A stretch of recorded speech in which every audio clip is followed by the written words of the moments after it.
Esa noche, cuando Valeria acomodó el centro de mesa de flores artificiales justo donde mi silla había estado durante 40 años, y dijo con esa voz suave que a ella le servía para envolver las cosas más filosas: «Esa es solo una reorganización, doña Soledad.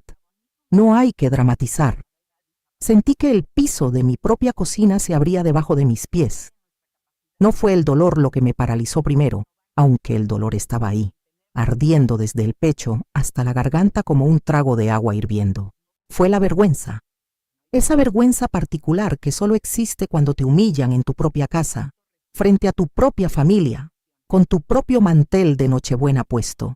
Ese mantel que yo bordé a mano hace 22 años con hilo rojo y dorado, porque quería que cada diciembre la mesa se viera como algo digno, como algo que valía la pena reunirse alrededor.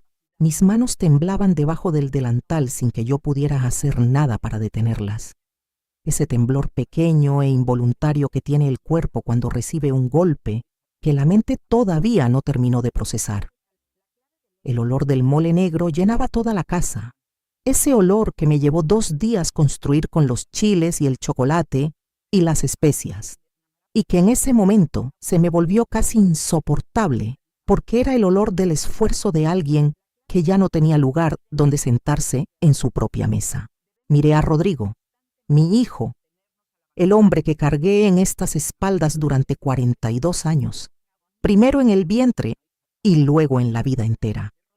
Lo miré directamente a los ojos buscando algo, cualquier cosa, una palabra, un gesto, un parpadeo que me dijera que él también veía lo que estaba pasando. Y Rodrigo bajó la cabeza, así nomás, la bajó y siguió acomodando su servilleta sobre las piernas como si nada, como si su madre no acabara de ser movida de su lugar en la mesa como se mueve una silla que estorba.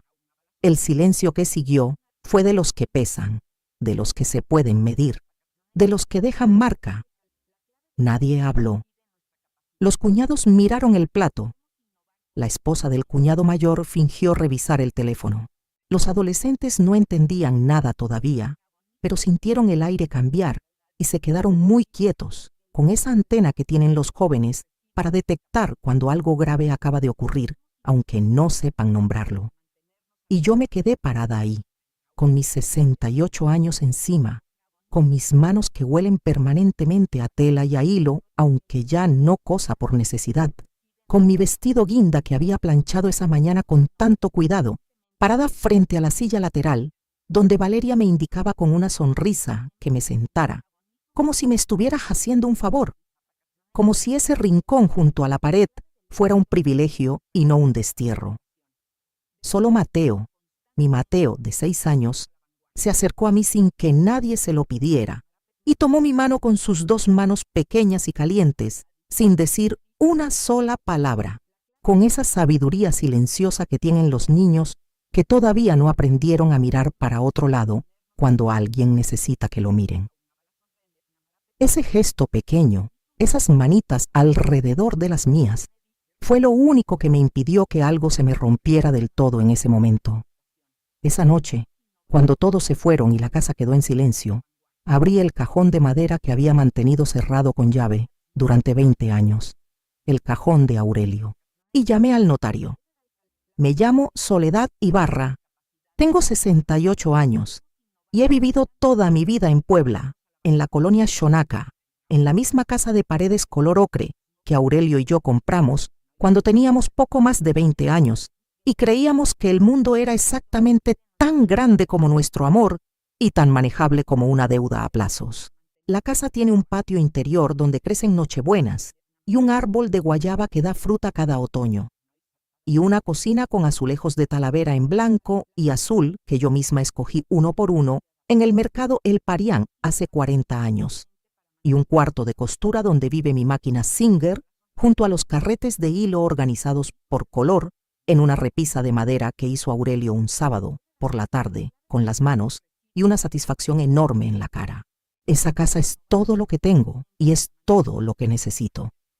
Soy costurera, o lo fui durante más de 35 años en el taller de la señora Amparo Villanueva, allá en la calle 5 de Mayo, donde llegaba antes que nadie y me iba después que todos, porque así soy yo, así siempre he sido, de las que se quedan hasta que el trabajo queda bien hecho, aunque eso signifique perder la tarde y llegar a casa cuando ya oscureció, y la cena hay que hacerla deprisa y los pies duelen como si los hubieran metido en agua con brasas.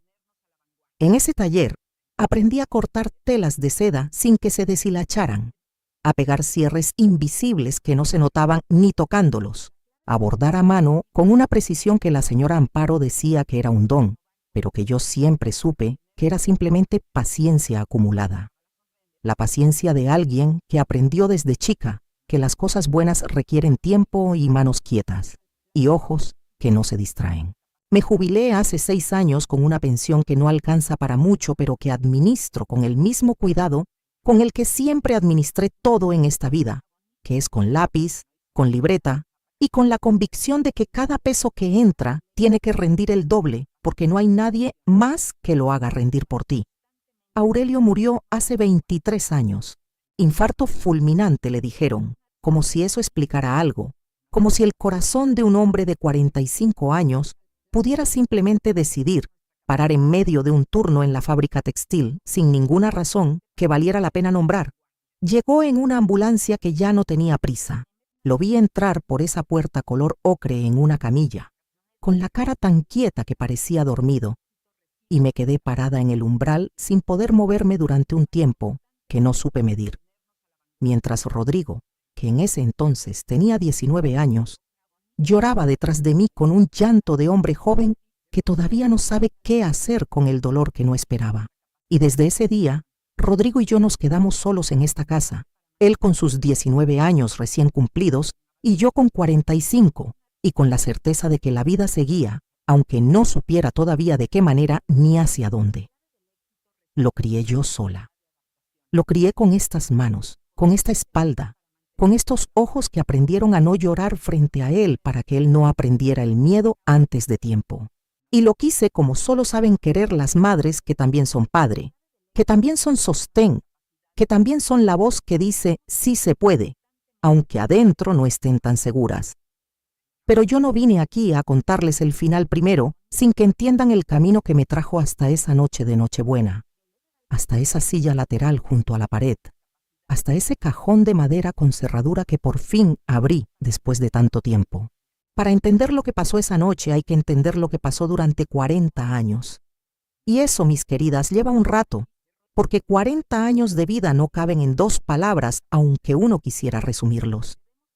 Cuando Aurelio murió, Rodrigo estaba en el primer semestre de la universidad, estudiando Administración de Empresas en la Benemérita Universidad Autónoma de Puebla, la BUAP, con una beca parcial que cubría la mitad de la colegiatura y dejaba la otra mitad a mi cargo.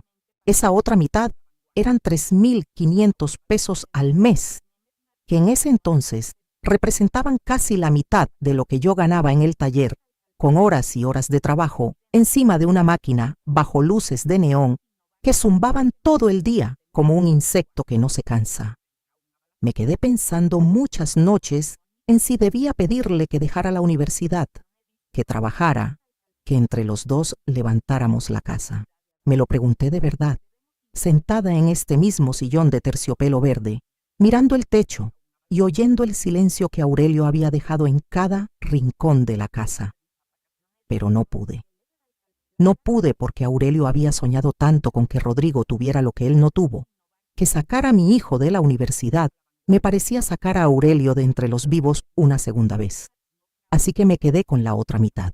Me quedé con 3.500 pesos mensuales de deuda que cubría haciendo horas extra en el taller, tomando costuras de encargo en casa, remendando uniformes de colegios, arreglando vestidos de 15 años, achicando cinturas y alargando dobladillos los sábados y los domingos con la máquina Singer que todavía hoy tengo en el cuarto de costura, la misma Singer que Aurelio me regaló cuando cumplí 30 años envolviéndola en un papel de periódico con un moño de listón que él mismo amarró torpemente y que me pareció lo más bonito que había visto en mi vida.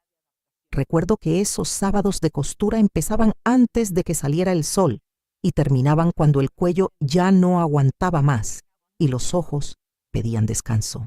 Me hacía café de olla para aguantar las tardes. Comía lo que hubiera sin sentarme a la mesa, porque sentarme a la mesa implicaba detenerme, y yo no me podía detener. El olor de esas noches era el olor del hilo caliente pasando por la aguja a toda velocidad, y el del café con canela enfriándose en el pocillo, porque no había tenido tiempo de tomarlo. Durante 4 años pagué esa mitad de colegiatura sin faltar un mes. 12 meses al año, 4 años, 3.500 pesos cada mes. Si hacen la cuenta, y yo la hice con lápiz en mi libreta de gastos, son 168,000 pesos que salieron de mis manos y fueron directamente al futuro de mi hijo. Y eso era solo la universidad, porque también estaban los libros, que Rodrigo compraba nuevos porque en la biblioteca no alcanzaban para todos, y porque a él le gustaba subrayarlos con diferentes colores según el tipo de información, cosa que yo nunca le cuestioné porque pensé que así aprendía mejor y porque me alegraba verlo con una metodología propia, con una manera de organizar el conocimiento que Aurelio también habría celebrado.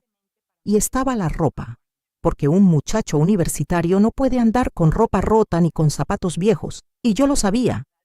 Y me lo decía a mí misma cada vez que veía mi propio abrigo deshilachado en los codos, y decidía que podía durar un invierno más, que lo remiendaría con un pedazo de tela que guardaba en el canasto de retazos, que nadie notaría la diferencia si lo usaba siempre con la bolsa en el mismo lado. Y estaban las salidas con los amigos, porque yo tampoco quería que se quedara encerrado, que se sintiera diferente, que cargara la vergüenza de no tener lo que otros tenían. Así que cuando me pedía 200 pesos para ir al cine con sus compañeros, yo se los daba. Cuando me pedía 500 para una salida de fin de semana a Cholula o a Atlixco, buscaba cómo sacarlos de algún lado, de qué gasto recortaba, a qué necesidad mía le bajaba el volumen para que la de él no se silenciara.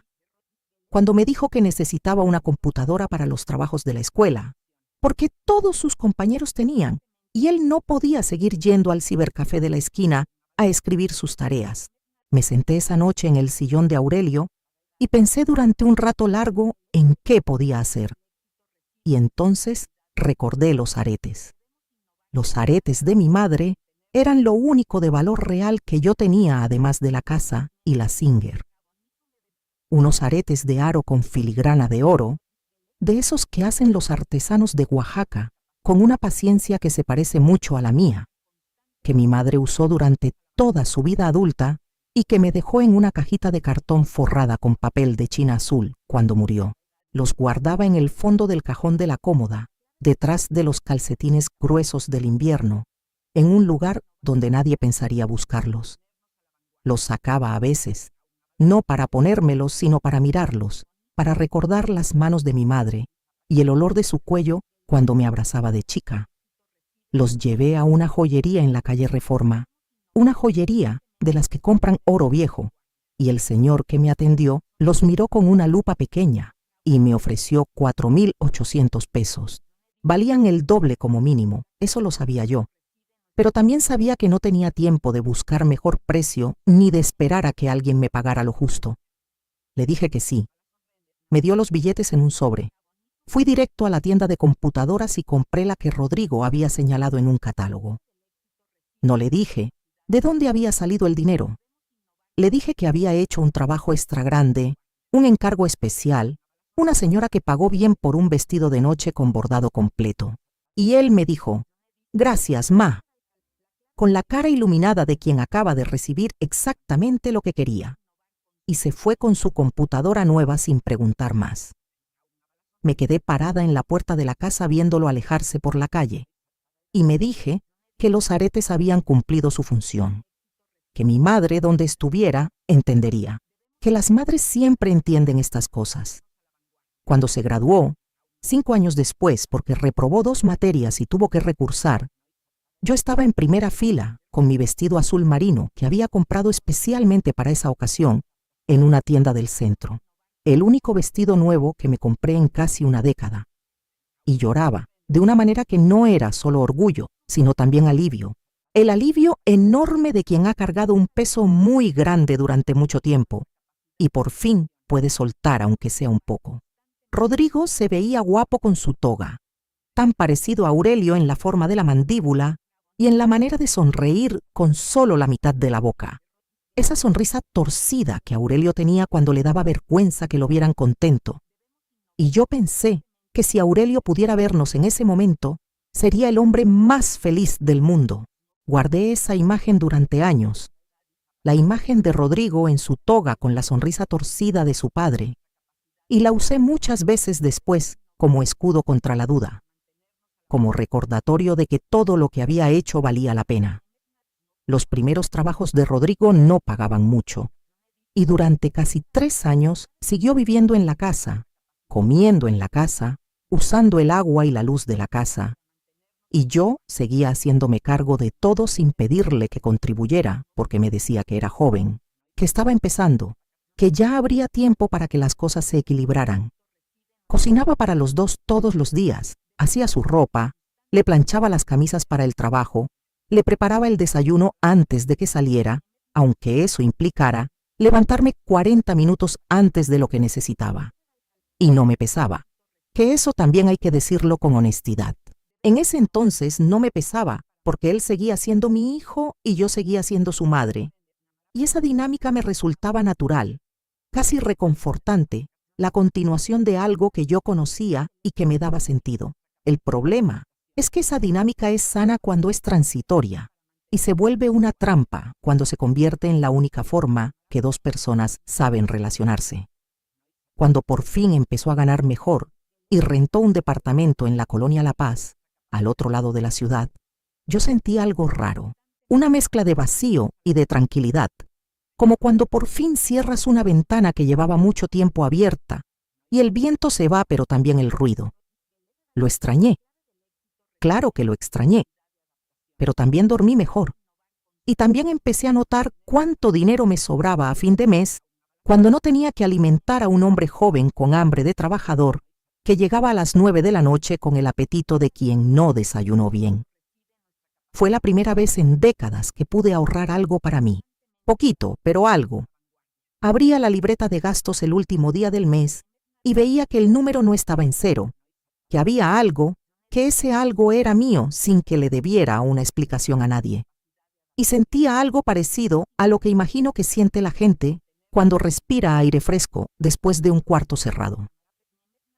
Valeria entró en la vida de Rodrigo cuando él tenía 34 años. Yo la conocí en un almuerzo familiar en casa de mi comadre Remedios, en su patio de la calle Mesones, lleno de macetas con geranios y con el olor del arroz con pollo extendiéndose hasta la calle, porque Rodrigo la llevó un domingo como si fuera algo normal, como si presentarle la novia a la madre fuera algo que se hace de paso, entre el arroz y los frijoles, sin previo aviso y sin ninguna preparación más que un «Ma, vengo con una amiga», dicho por teléfono media hora antes de llegar. Era guapa Valeria, alta, de cabello oscuro y liso que le caía hasta los hombros con una precisión que sugería cuidado y tiempo dedicado, con ropa cara, pero no ostentosa, con esa manera de moverse que tienen las personas que saben que los están mirando y lo disfrutan sin tener que hacer nada extra para provocarlo. Me dio 2 besos en la mejilla y me llamó señora Soledad, con una sonrisa que llegaba hasta los ojos, pero que por alguna razón que no supe nombrar en ese momento, no me llegó hasta adentro, como cuando la luz de una lámpara ilumina el cuarto pero no lo calienta. Remedios, me dijo después, cuando ya nos habíamos quedado solas lavando los platos con el sonido del agua y el olor del jabón de lavanda llenando la cocina. Comadre, esa muchacha tiene una mirada que mide todo lo que ve. Y yo le dije que no exagerara, que era normal ponerse un poco a la defensiva con las nueras, que todas las madres lo hacemos aunque no lo admitamos. Remedios me miró con esa cara que tiene cuando sabe que tengo razón en lo que ella dice, pero que todavía no estoy lista para escucharlo. Frunció un poco los labios y no dijo nada más. Debía haberle hecho caso desde ese domingo. Debía haberlo guardado como lo que era, no como una impresión exagerada de una comadre protectora, sino como la observación precisa de una mujer que lleva 70 años leyendo a las personas. La boda fue 18 meses después, una boda grande, en un salón de eventos en el Boulevard Atlixco, con 300 invitados y un menú de 4 tiempos y flores blancas en cada mesa y una barra libre que duró hasta las 3 de la mañana. El salón olía a gardenias y a perfume caro, mezclados con el vapor de la comida caliente, y la música pasaba del vals a la cumbia sin aviso, y la gente bailaba con esa entrega que da la combinación de alegría genuina y vino en cantidad generosa. Rodrigo me pidió que contribuyera con los gastos porque la familia de Valeria también estaba poniendo mucho y no quería que se viera mal. Y yo entendí el subtexto sin necesidad de que lo dijera más claro. La familia de Valeria tenía dinero y yo tenía que aparecer en ese mismo nivel, aunque para lograrlo tuviera que vaciarme. Puse 80,000 pesos. 80,000 pesos que había ahorrado durante años con la intención de remodelar el baño de la casa, que tenía la regadera goteando desde hacía 2 temporadas, y de arreglar la fuga del techo, que cada temporada de lluvias dejaba una mancha nueva en el yeso del pasillo como un mapa que nadie había pedido. Puse esos 80,000 pesos en un sobre manila. Se los di a Rodrigo en la mesa de la cocina sin pedirle recibo ni firma, porque entre madre e hijo esas cosas no se hacen, o eso creía yo en ese entonces. Y fui a la boda con mi vestido guinda y mis zapatos negros, de tacón bajo y baile, y sonreí y brindé porque mi hijo se casaba, y eso era lo que importaba. La fuga del techo quedó sin arreglar. El baño también. La mancha del pasillo creció esa temporada de lluvias y la siguiente, y ya no la veo como un mapa, sino como una marca del tiempo, como una cicatriz que la casa se hizo a sí misma esperando que alguien se ocupara de ella. Durante los primeros años del matrimonio, las cosas eran tolerables. Valeria era fría conmigo, pero educada, con esa educación que se aprende en casas donde las formas son importantes, aunque el fondo no lo sea tanto.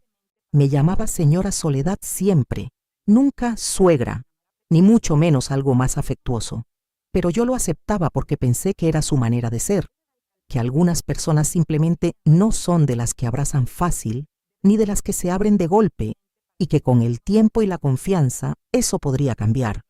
Me equivoqué. Los primeros roces llegaron cuando nació Mateo, porque Valeria tenía ideas muy específicas sobre cómo debía cuidarse al bebé.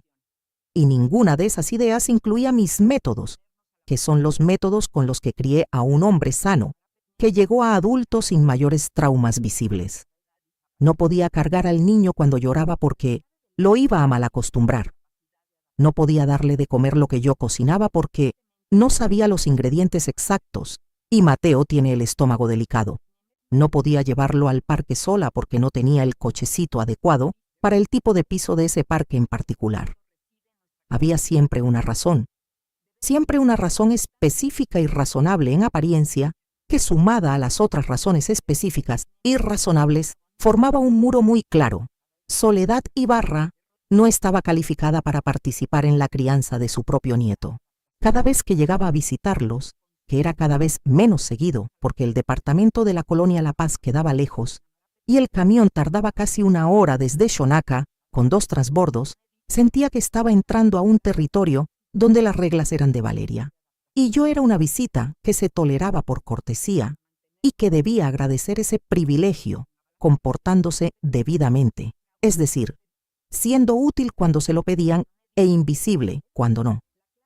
Y aún así seguí llegando con mis tamales de rajas con queso, que hago desde que tengo memoria y que Rodrigo siempre adoró hasta el punto de comer 4 o 5 sin respirar cuando era niño, y que Valeria aceptaba con una sonrisa que no llegaba a los ojos mientras decía: ¡ay, qué detalle, doña Soledad!, con el mismo tono con que se agradece algo que no se pidió y que no se sabe exactamente dónde poner.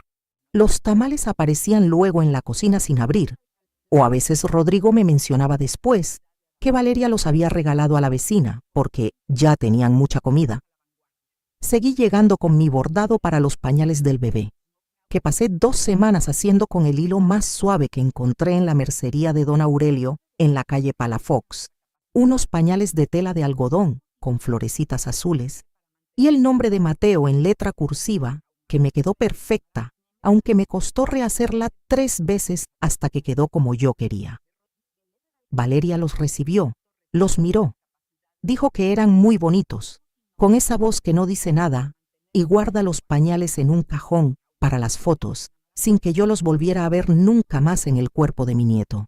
Seguí llegando con dulces de la dulcería de la calle 18 Poniente, con flores de mi jardín envueltas en papel de estraza, con frascos de mermelada de guayaba que hago cada otoño cuando el árbol del patio da fruta, y que etiqueto con cinta de papel y pluma negra, escribiendo la fecha y el contenido con mi letra de costurera, que es pequeña y pareja como los puntos de una costura bien hecha.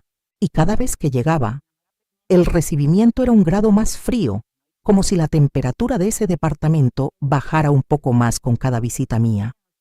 Y la sensación de ser un estorbo que se tolera por cortesía se volvía un poco más nítida, un poco más imposible de ignorar aunque yo lo intentara. Pero lo que me hacía aguantar todo eso era Rodrigo, mi hijo, porque yo me decía que mientras Rodrigo me mirara con ese cariño que siempre me tuvo, mientras me llamara los domingos para saber cómo estaba, mientras viniera a verme aunque fuera una vez al mes, todo lo demás era manejable. Era el precio ordinario de tener una nuera difícil, algo que le pasa a muchas madres y que se sobrevive con paciencia y con la certeza de que el vínculo con el hijo es más fuerte que cualquier frialdad de la nuera. El problema es que sin que yo lo notara claramente, sin un momento específico que pudiera señalar en el calendario como el punto de quiebre, esas llamadas de los domingos se fueron espaciando. Primero cada 2 semanas, luego una vez al mes, luego cuando se acordaba, que era cada vez con menos frecuencia, las visitas también, y cuando venían a la casa, que ya era en ocasiones muy contadas, Valeria siempre encontraba la manera de acortar la estadía. Que Mateo tenía que dormir su siesta, que tenían compromisos más tarde en casa de los papás de ella, que Rodrigo estaba muy cansado del trabajo y necesitaba llegar temprano para descansar. Y Rodrigo nunca contradecía nada de lo que ella decía, nunca, ni una sola vez en todos esos años, como si hubiera entregado su voz en algún momento del matrimonio y ya no supiera cómo recuperarla, o como si simplemente hubiera decidido que la vida era más fácil así, sin fricciones, sin conversaciones incómodas, sin tener que elegir entre su esposa y su madre, eligiendo siempre de facto a su esposa por omisión. Fue Remedios quien me hizo ver el patrón con toda la claridad que yo me negaba a ver.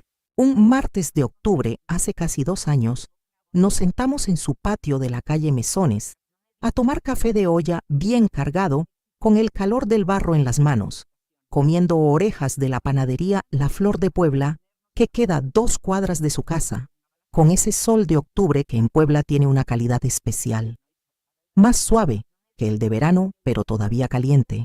El sol que huele a hojas secas y a copal de algún altar cercano, porque octubre en Puebla siempre huele a copal. Le estaba contando de la última vez que fui a ver a Mateo y de cómo Valeria me recibió en la puerta en lugar de dejarme entrar, diciéndome que el niño estaba con fiebre y que mejor otro día. Y yo vi claramente a través del cristal de la puerta que Mateo estaba perfectamente bien jugando en el piso de la sala, con sus carritos de plástico, riéndose de algo con esa carcajada abierta que tienen los niños de 6 años. Remedios me escuchó sin interrumpirme, sin hacer gestos de asombro ni de compasión exagerada, con esa paciencia suya de mujer que ha vivido mucho y aprendido que las personas necesitan terminar de decir lo que dicen antes de poder escuchar lo que necesitan escuchar. Y cuando terminé, se limpió las manos en el delantal y me preguntó: «Comadre, ¿cuándo fue la última vez que Rodrigo te llamó solo para saber cómo estás, sin pedirte nada al mismo tiempo?» Me quedé callada.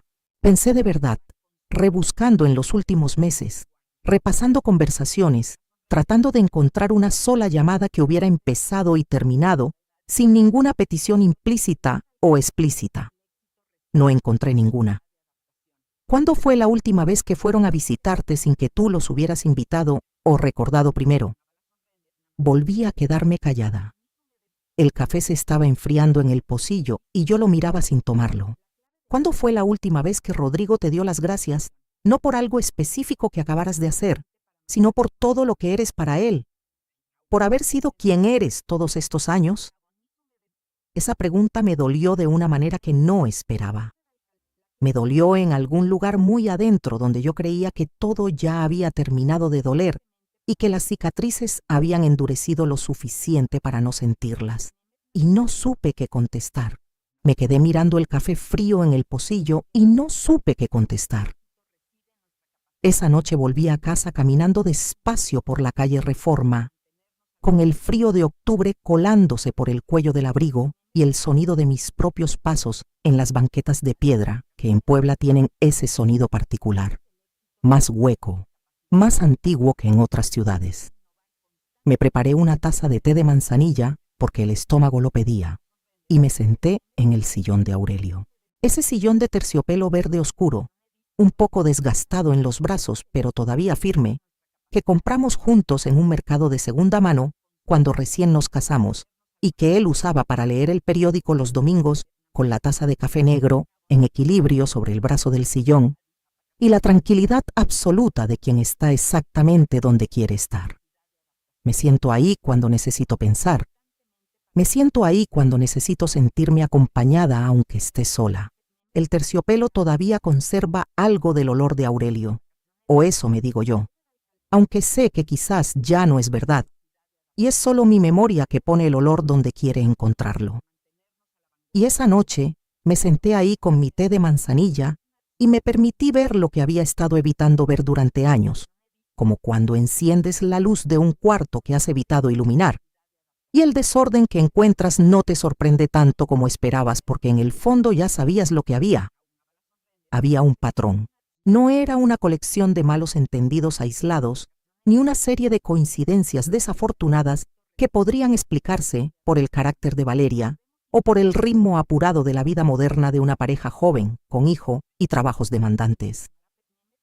Era un patrón claro, construido ladrillo a ladrillo durante años, trazado con una consistencia que en retrospectiva me parecía casi metódica.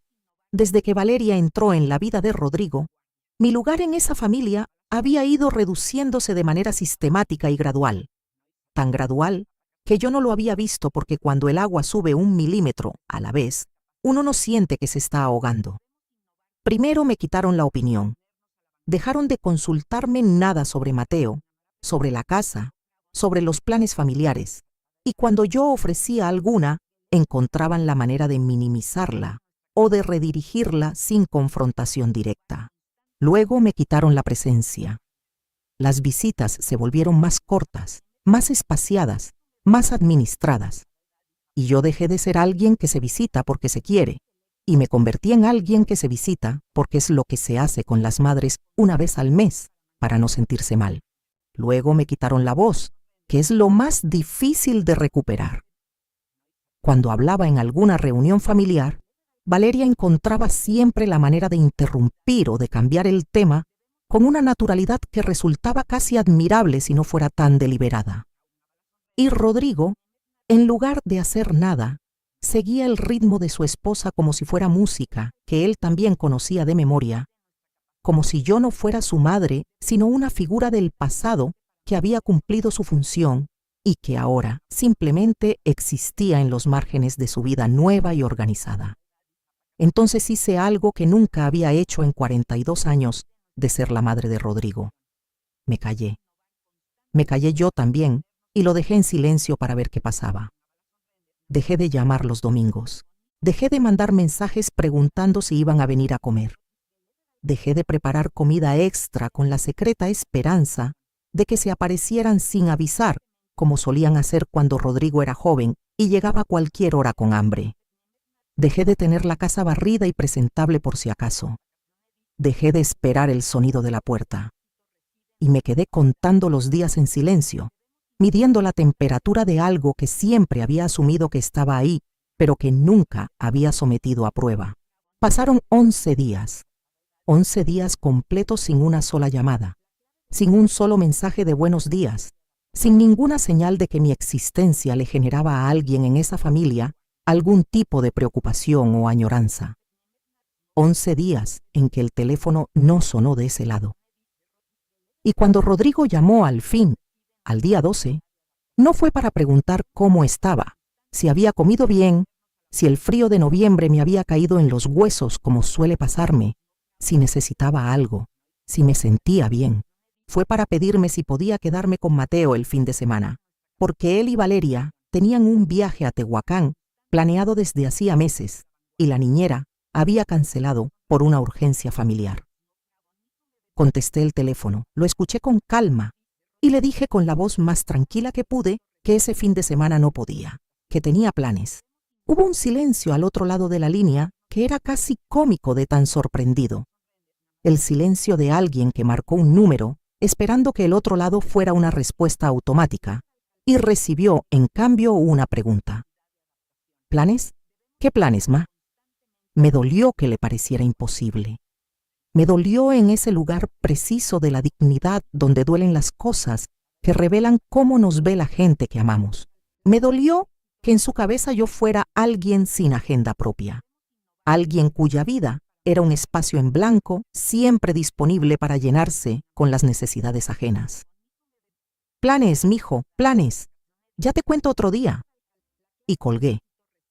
Y me quedé sentada con el teléfono en la mano mirando la pared y sintiendo algo extraño, algo que tardé un momento en identificar porque no lo había sentido en mucho tiempo. Era la sensación de haber elegido, la sensación pequeña y firme de haber tomado una decisión sobre mi propio tiempo sin pedirle permiso a nadie. Y ahora, antes de seguir contándoles lo que pasó, quiero pedirles algo de corazón.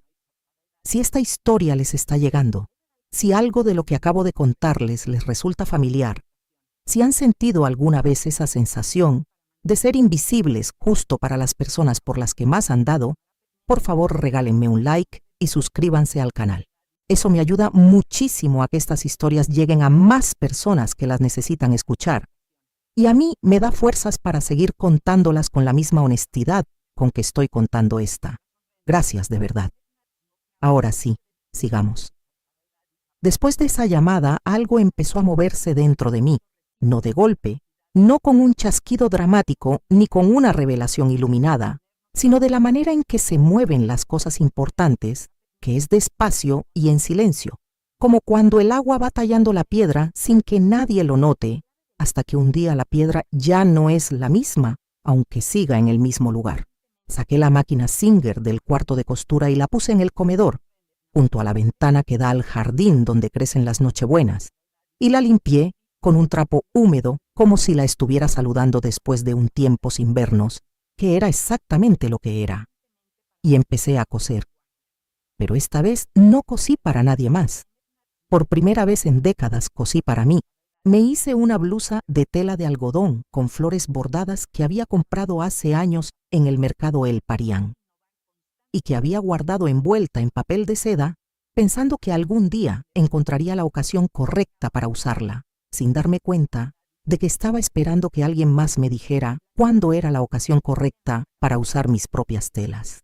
Me hice una falda larga de lino azul que quedó tan bien que la señora del frente, doña Esperanza, me preguntó dónde la había comprado cuando me vio salir un jueves por la mañana, y cuando le dije que la había cosido yo misma, me miró con una admiración que me calentó el pecho de una manera que no esperaba.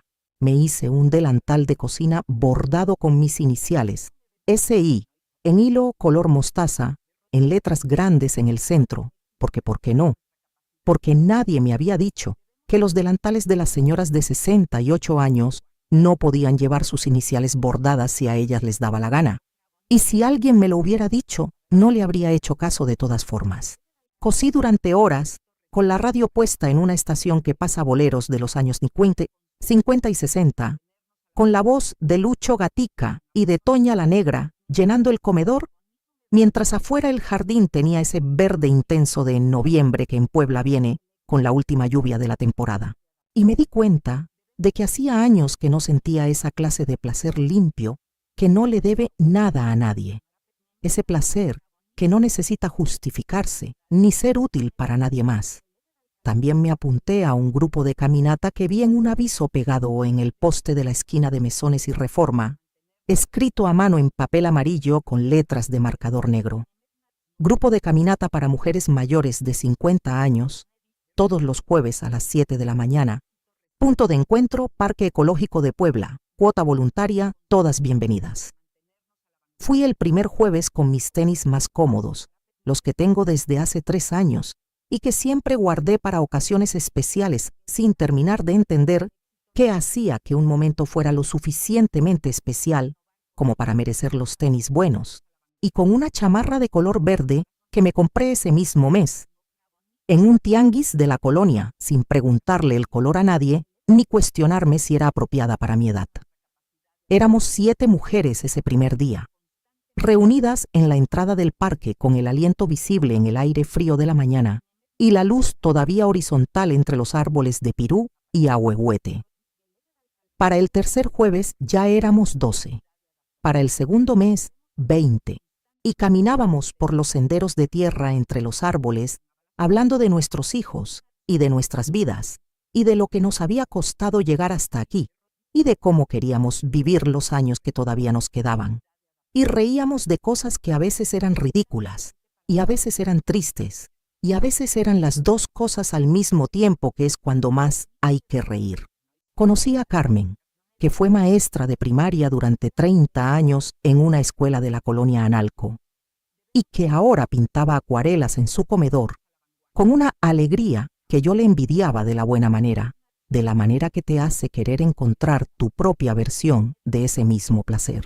Conocí a Josefina, que enviudó hace 5 años y aprendió a manejar a los 63 porque no quería depender del camión ni de sus hijos para ir al mercado, y que ahora tiene un coche rojo chiquito en el que se va a donde quiere, cuando quiere. Conocí a Pilar, que estaba peleada con su hija mayor por razones que se parecían demasiado a las mías como para que me resultaran ajenas, y que a veces lloraba mientras caminaba, pero seguía caminando porque así son las mujeres que conozco. Siguen aunque lloren, siguen precisamente porque lloran, y no se quedan quietas esperando que el dolor se les pase solo.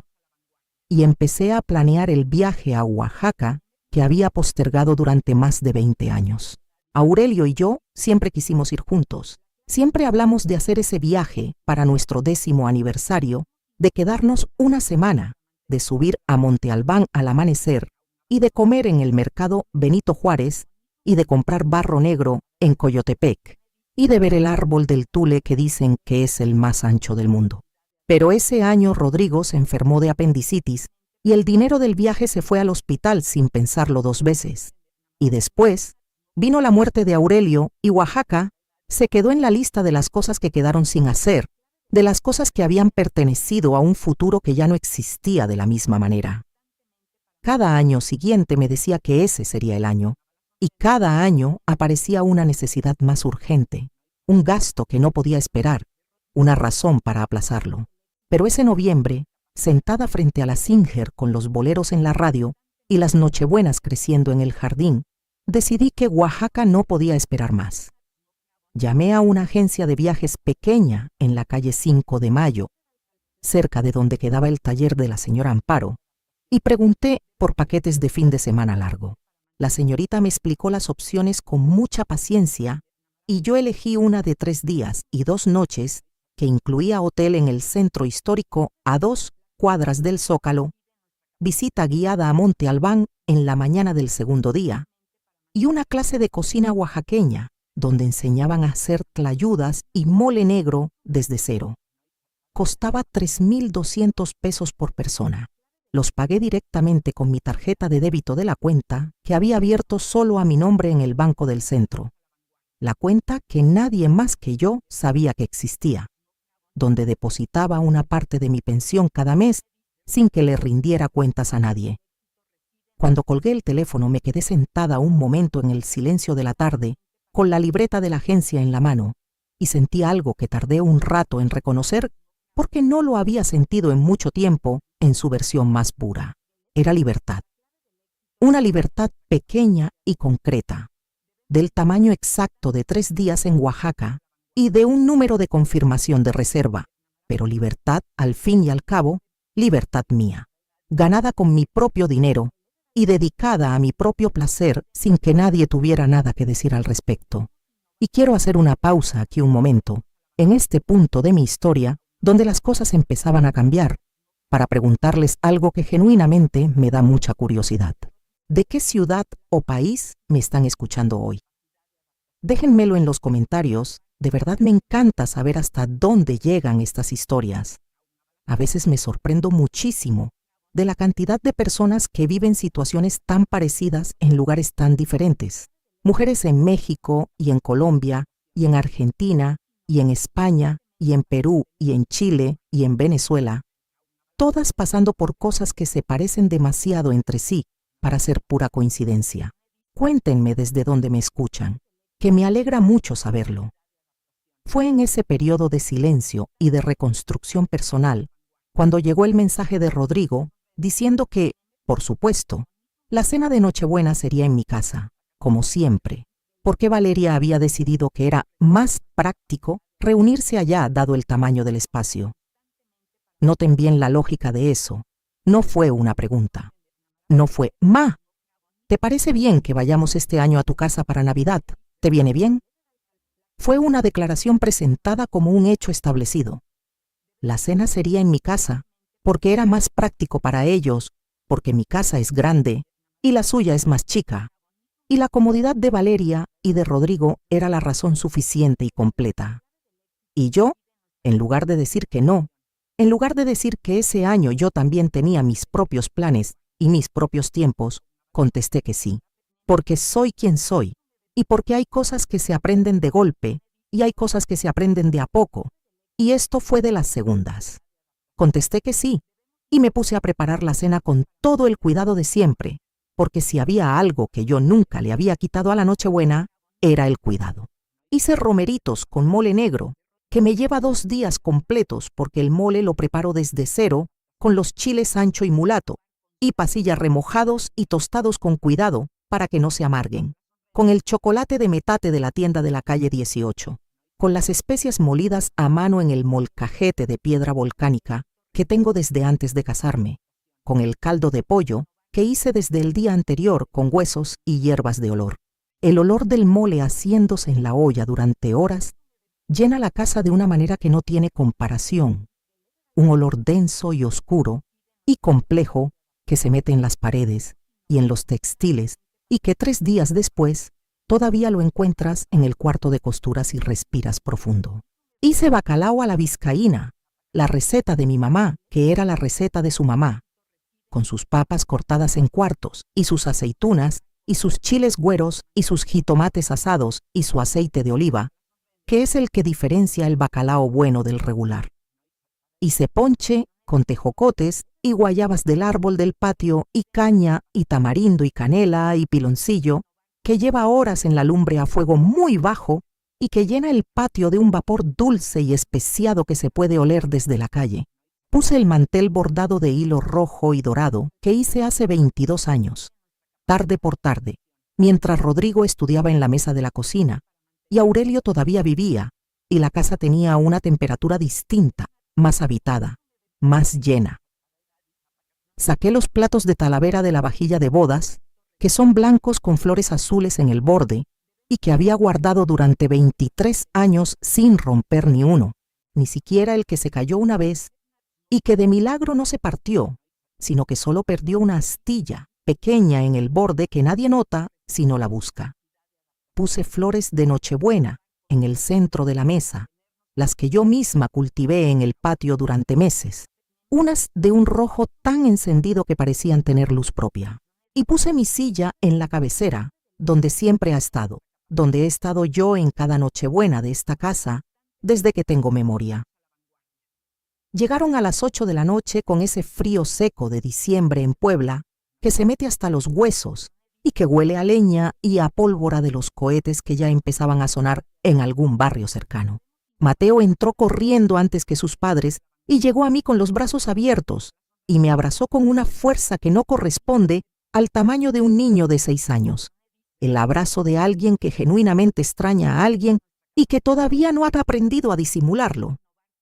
Me olía a su champú de manzana y a la lana de su suéter, que era verde con renos bordados, y yo lo estreché un momento más de lo necesario, porque esos momentos son los que uno necesita guardar bien guardados.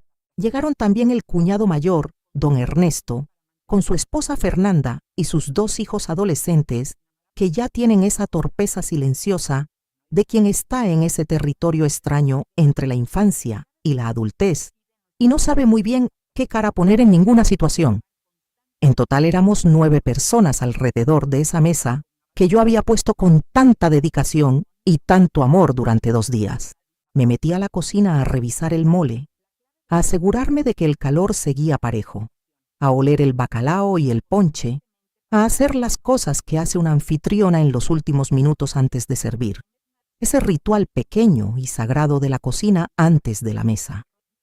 Y cuando salí con la sopera grande de Talavera en las manos, lista para empezar a servir, me detuve en la entrada del comedor porque algo estaba diferente. El comedor que yo había dejado perfecto hacía 1 hora se veía diferente. Tardé exactamente 1 segundo en entender qué era. Mi silla no estaba. La silla de la cabecera, mi silla, la silla donde me he sentado en cada cena de esta casa durante 40 años de Navidades y comidas familiares y cumpleaños y tardes de domingo, había desaparecido de la cabecera. En su lugar estaban las flores de Nochebuena, mis flores que yo misma corté del jardín esa misma tarde con las tijeras de podar. Acomodadas en el centro de mesa, como si siempre hubiera sido ese su destino, como si yo las hubiera cultivado durante meses, precisamente para que reemplazaran mi lugar. Y mi silla estaba junto a la pared, en el lateral de la mesa, en el espacio estrecho entre la alacena y la ventana que da a la calle, que es el lugar donde normalmente nadie se sienta, porque es el lugar más incómodo, el más alejado de la conversación central. El rincón de quien no ocupa el centro sino el margen. Era una silla de respaldo recto, sin brazos, la silla que normalmente está en el cuarto de costura frente a la Singer. Y la habían puesto ahí con una precisión que no podía ser accidental. Valeria estaba parada junto a la mesa, con una expresión que no era exactamente de triunfo, pero que tampoco era inocente. Y con la mano abierta señalaba hacia esa silla lateral, con el gesto de quien ofrece algo, de quien está siendo generosa y espera que la reconozcan por eso. Es solo una reorganización, doña Soledad. No hay que dramatizar, dijo con esa voz suave de las cosas filosas. El centro de mesa quedaba mucho más bonito en la cabecera, y como las flores son de su jardín, pensamos que así las podía ver mejor desde donde está. Miré a Rodrigo. Rodrigo bajó la cabeza. La bajó exactamente como la había bajado en tantas otras ocasiones menos visibles que esta, con el mismo movimiento de quien ya practicó muchas veces la rendición y ya no le cuesta hacerla. Don Ernesto carraspeó y miró hacia la ventana. Fernanda fingió revisar el teléfono con una concentración que no tenía ningún mensaje que justificara. Los adolescentes se quedaron muy quietos, con esa quietud de quien siente que el piso bajo sus pies es menos sólido de lo que parecía hace un momento. Y Mateo, mi Mateo de 6 años, fue el único que se movió en ese cuarto. Se levantó de donde estaba, cruzó el espacio que nos separaba y tomó mi mano con sus 2 manos pequeñas y calientes sin decir una sola palabra. Solo eso, solo tomar mi mano. Y ese gesto de un niño de 6 años que todavía no sabe mentir ni disimular, fue lo único que me mantuvo entera en ese momento, lo único que le impidió a algo muy viejo y muy cansado dentro de mí derrumbarse ahí mismo en el comedor frente a todo el mundo. Puse la sopera sobre la mesa, la puse con las 2 manos, despacio, sin derramar nada, sin tirar nada, sin hacer ningún gesto que le diera a nadie la satisfacción de verme perder el control. Me senté en la silla lateral, me senté junto a la pared, en el rincón entre la alacena y la ventana, con mi vestido guinda planchado y mis zapatos negros de tacón bajo y mi dignidad intacta, aunque en ese momento yo todavía no supiera que era intacta. Serví el mole, serví el bacalao, serví el ponche humeante en los jarros de barro, sonreí cuando era necesario sonreír. Respondí cuando me hablaban. No derramé una sola lágrima. No alcé la voz ni un tono. No dije nada que no fuera completamente ordinario. Y por dentro por dentro de este pecho que lleva 68 años aprendiendo a guardar cosas y a esperar el momento preciso para sacarlas. Algo que había estado dormido por demasiado tiempo se estaba despertando con una claridad que no necesitaba anunciarse en voz alta para ser completamente real. Cuando se fueron, pasaban unos minutos de las 12. Recogí los platos de Talavera uno por uno con el mismo cuidado de siempre. Lavé la sopera y la sequé con el paño de cocina bordado. Doblé el mantel de hilo rojo y dorado. Guardé los platos en el aparador de madera donde han vivido siempre. Apagué las luces del comedor y fui al cuarto de Aurelio, el cuarto donde está su escritorio de madera oscura con las patas torneadas, el escritorio donde él llevaba las cuentas de la casa, con su letra de hombre que no fue mucho a la escuela, pero que aprendió a escribir con precisión, el escritorio donde guardaba los documentos importantes en carpetas etiquetadas con su letra pequeña y seria. No lo había tocado realmente en años. Lo había limpiado, lo había sacudido, lo había tratado con el respeto que se le tiene a las cosas que pertenecen a alguien que ya no está. Pero no había abierto el cajón de abajo. Fui a mi costurero. Busqué en el fondo detrás de los carretes de hilo y de los alfileres y de las agujas de bordar y encontré la llave. Una llave pequeña de metal plateado que yo misma había puesto ahí hace 20 años en un momento en que intuí sin saberlo, conscientemente, que algún día necesitaría recordar dónde estaba. Metí la llave en la cerradura. Giré. El cajón se abrió con un sonido de madera vieja que se mueve, y el olor que salió era el olor del papel viejo y del metal, y de algo que olía levemente a la colonia de Aurelio, o quizás era solo mi memoria poniéndolo ahí donde quería encontrarlo. Saqué la carpeta azul. Ahí estaba la escritura de la casa, con el sello del notario y las firmas, y el nombre muy claro en letras de molde, Soledad Ibarra Viuda de Medrano. Esta casa es mía, solo mía, nunca de nadie más. Y ahí estaba también el testamento antiguo, el que Aurelio y yo firmamos juntos cuando Rodrigo tenía 15 años, porque una vecina nos dijo que era importante y que no había que esperar a ser viejos para tenerlo en orden. Un testamento que en ese entonces le dejaba todo a Rodrigo, porque Rodrigo era todo lo que teníamos, y porque en ese entonces yo no sabía lo que sabría después. Saqué el teléfono. Eran las 12:40 de la noche del 24 de diciembre. Busqué en mis contactos el nombre del licenciado Horacio Sandoval, el notario que había conocido el año anterior a través de la esposa de Remedios, que trabaja como secretaria en su despacho desde hace muchos años. Le mandé un mensaje de texto muy breve. Licenciado, necesito una cita urgente. Mañana, si puede ser. Esperé sentada en el sillón de Aurelio con el teléfono en la mano y el silencio de la madrugada de Navidad alrededor. A los 5 minutos llegó la respuesta. Doña Soledad, mañana es 25, estamos cerrados. Pasado mañana a las 8 de la mañana en el despacho. ¿Le parece bien? Le parecía perfectamente bien. El 27 de diciembre, a las 8 en punto de la mañana, entré al despacho del licenciado Sandoval en la calle 11 Oriente, con mi carpeta azul bajo el brazo, y la claridad de quien ha dormido 2 noches revisando una decisión desde todos los ángulos posibles, y ha llegado a la conclusión de que es la correcta. El despacho olía a papel impreso y a café recién hecho, y a ese olor institucional que tienen los lugares donde se hacen cosas que cambian la vida de las personas de manera permanente. El licenciado Sandoval es un hombre de poco más de 60 años, con lentes y bigote, y esa manera de escuchar que tienen los buenos abogados, que es una manera de escuchar que no interrumpe pero que tampoco acepta ambigüedades.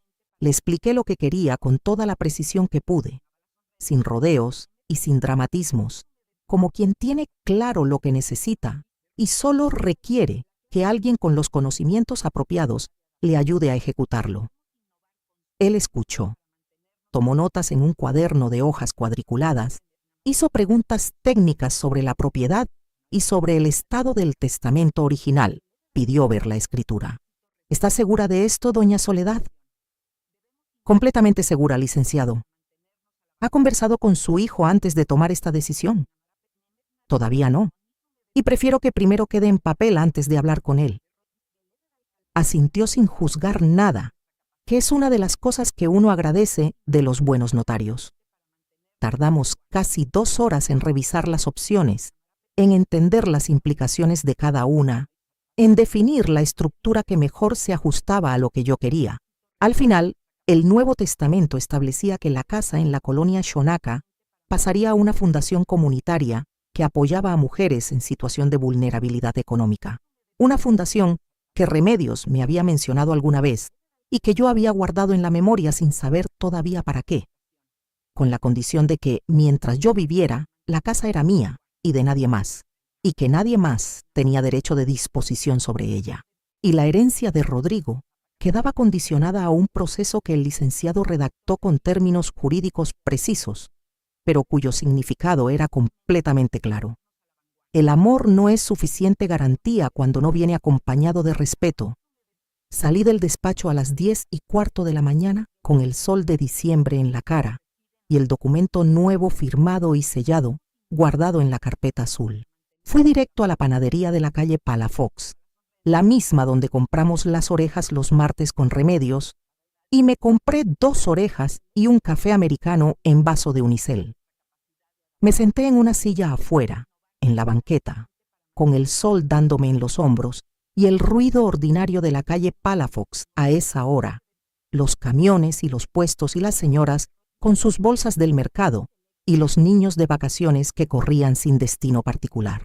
Y desayuné sola en esa banqueta con la carpeta azul apoyada contra mis rodillas y sentí una tranquilidad tan completa y tan mía que no necesitaba compartirla con nadie para que fuera completamente real.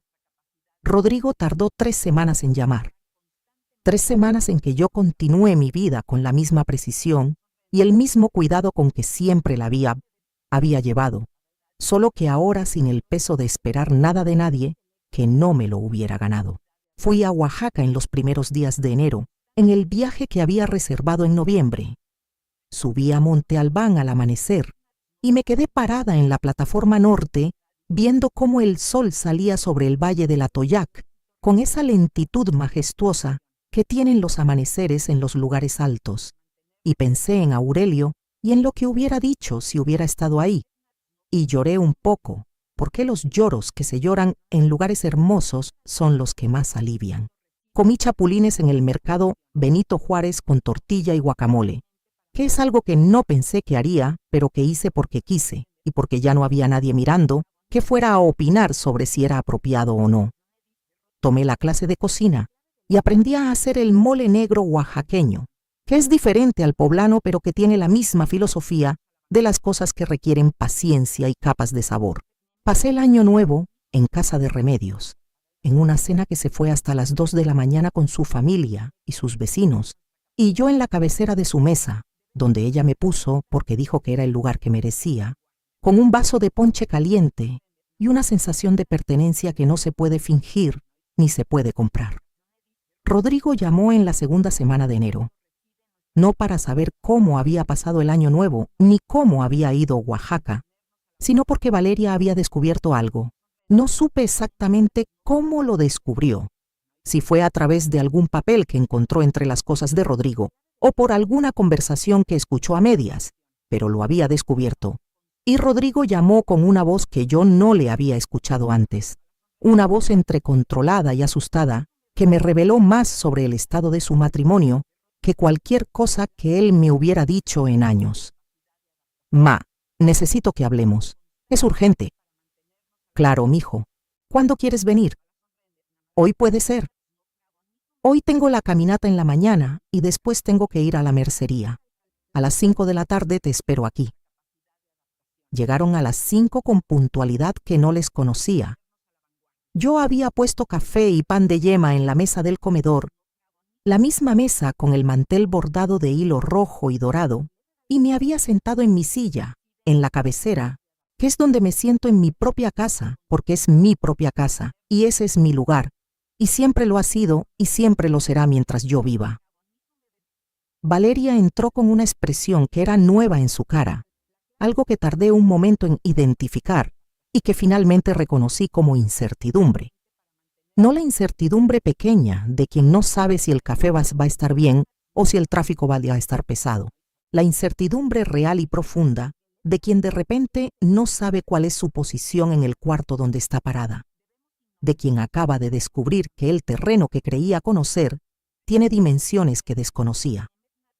Rodrigo se sentó frente a mí. Valeria se sentó a su lado. Yo serví el café con calma, puse el pan en el centro de la mesa y esperé. Ma, empezó Rodrigo, y luego se quedó callado buscando las palabras en algún lugar donde no estaban tan fáciles de encontrar. Ma, Valeria me dijo que fuiste con el notario. Fui con el notario, sí. ¿Y el testamento? Lo reorganicé. El silencio que siguió fue perfecto en su clase. Vi cómo esa palabra aterrizaba entre los tres como una piedra en un estanque tranquilo, expandiéndose en círculos que llegaban a todas las orillas. Valeria abrió la boca. ¿Reorganizó? La miré directamente a los ojos con la calma que solamente dan los años vividos de manera honesta y las noches en el sillón de terciopelo verde, pensando lo que hay que pensar hasta el fondo. Tienes razón, Valeria. Fue solo una reorganización, la mía. Lo que siguió fue una conversación que duró casi 3 horas, la más larga y la más honesta que he tenido con mi hijo en toda su vida adulta. Valeria habló poco y con cuidado, como alguien que está recalculando en tiempo real la distancia que hay entre donde pensaba estar y donde realmente está.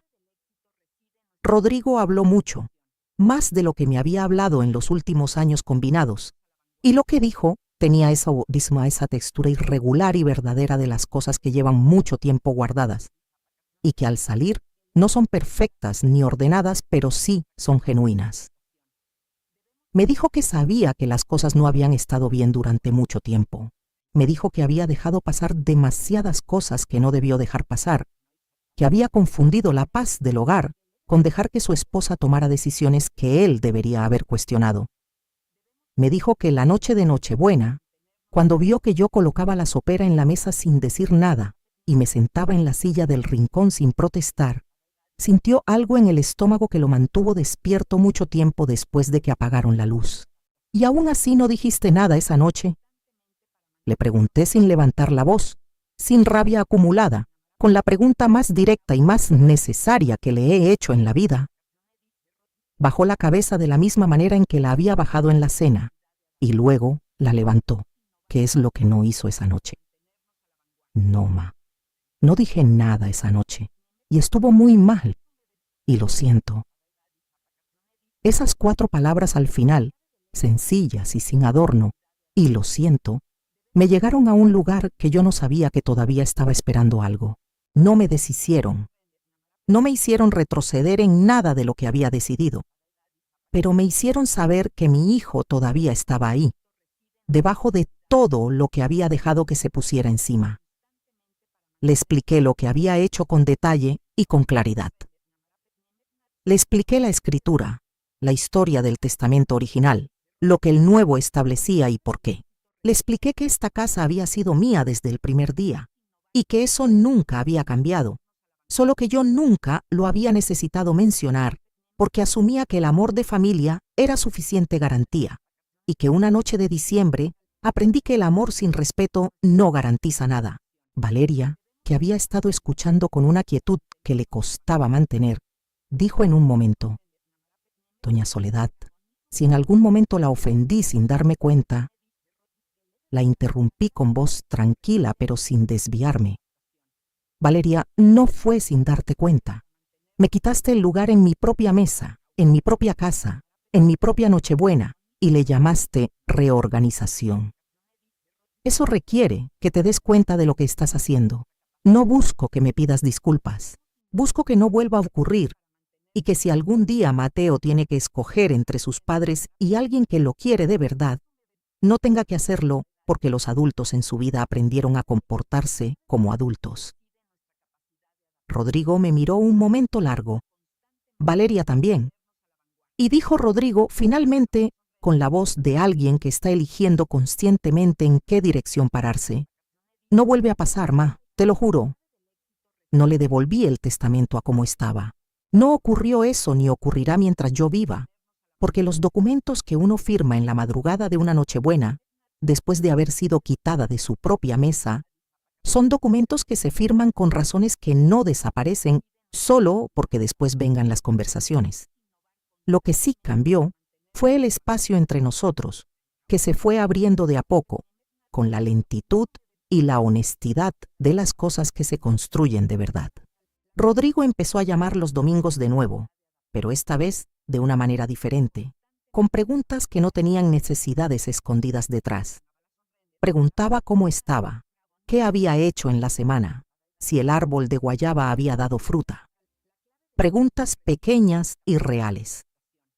Valeria cambió su manera de relacionarse conmigo también, no de un día para otro ni perfectamente, sino con la irregularidad honesta de alguien que está aprendiendo algo que no aprendió antes. Un domingo de febrero llegó sola, sin Rodrigo, con una libreta y una pluma, y me dijo que quería aprender a hacer el mole. Me quedé mirándola un momento en silencio, a esta mujer que me había quitado el lugar en la mesa y que ahora estaba sentada en mi cocina dispuesta a escuchar, y sentí algo complicado que no era perdón todavía del todo, pero que quizás era la primera piedra del camino hacia allá, y decidí que eso era suficiente para empezar. Le dije que el mole tarda 2 días y que hay que tener paciencia con los chiles para que no se amarguen. Ella dijo que tenía tiempo, y abrí el refrigerador y empecé a sacar los ingredientes. Esta mañana me levanté antes de que saliera el sol, como casi siempre ahora que me permito seguir el ritmo que mi cuerpo pide sin forzarlo a adaptarse al ritmo de nadie más. Hice café de olla en la cazuela de barro con 2 rajas de canela y un trozo de piloncillo, que es el café que hacía mi mamá y que yo aprendí a hacer de verla. Y salí al patio con la taza caliente entre las manos a regar las nochebuenas. Están más rojas que nunca este año, con esas brácteas grandes y brillantes que parecen tener luz guardada adentro, creciendo junto a la pared sur del patio, donde el sol les llega bien toda la mañana. El árbol de guayaba está empezando a dar fruta otra vez. Esas guayabas pequeñas y fragantes que en septiembre haré mermelada con ellas y las pondré en frascos etiquetados con mi letra pareja. El aire de la mañana olía a tierra húmeda y a jazmín del vecino que se mete por encima de la barda, y a ese olor particular de Puebla en la mañana temprano, que no sé cómo describir, pero que reconocería en cualquier lugar del mundo como el olor de mi ciudad, de mi colonia, de mi calle, de mi vida. Me quedé parada ahí, con los pies descalzos en las baldosas frías del patio y el café caliente en las manos, y pensé en todo lo que había pasado desde aquella Nochebuena. Pensé en la silla lateral junto a la pared con sus brazos ausentes. Pensé en el cajón de madera abriéndose a la 1 de la mañana y en el olor a papel viejo y a memoria. Pensé en el despacho del licenciado Sandoval y en el sol de diciembre en la cara, saliendo de ahí con la carpeta azul apretada bajo el brazo.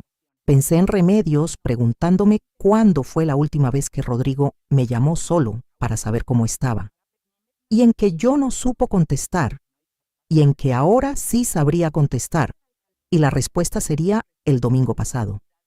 Pensé en mis tenis en el parque ecológico y en las carcajadas de las mujeres del grupo de caminata, y en Carmen con sus acuarelas, y en Josefina con su coche rojo.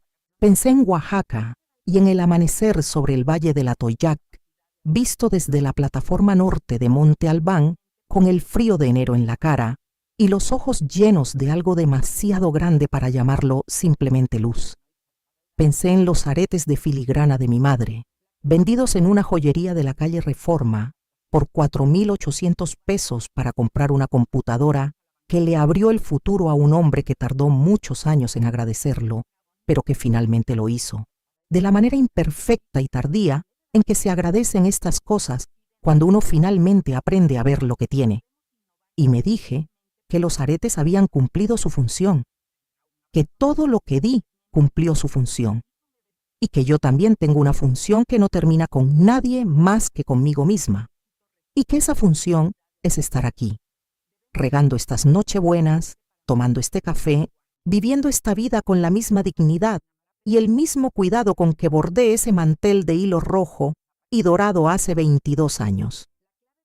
He aprendido muchas cosas en este último año que me llevaría mucho más tiempo terminar de contar. He aprendido que amar a alguien no significa permitir que te borren de tu propio lugar, que el amor real incluye el respeto como parte inseparable de su definición, y que sin ese respeto lo que queda puede tener el nombre del amor, pero no tiene su sustancia. He aprendido que los límites no son muros que separan a las personas, sino puertas que definen en qué términos se relacionan, y que poner una puerta no es lo mismo que cerrarla para siempre, que a veces poner la puerta es lo que permite que alguien finalmente aprenda a tocar antes de entrar. He aprendido que el cajón cerrado con llave no era solo un lugar donde guardaba papeles importantes, era el lugar donde había guardado sin saberlo la prueba de que siempre tuve poder sobre mi propia historia, que siempre fui la dueña de esta casa, de esta vida, de esta mesa, y que lo único que cambió no fue el poder, sino el momento en que decidí ejercerlo. He aprendido que nunca es tarde para reorganizar la propia vida en sus propios términos. He aprendido que las palabras que alguien usa para herirte pueden convertirse, si las guardas con paciencia y las devuelves en el momento exacto, en las palabras más poderosas que hayas pronunciado en toda tu vida. Y he aprendido que el amor propio no es egoísmo.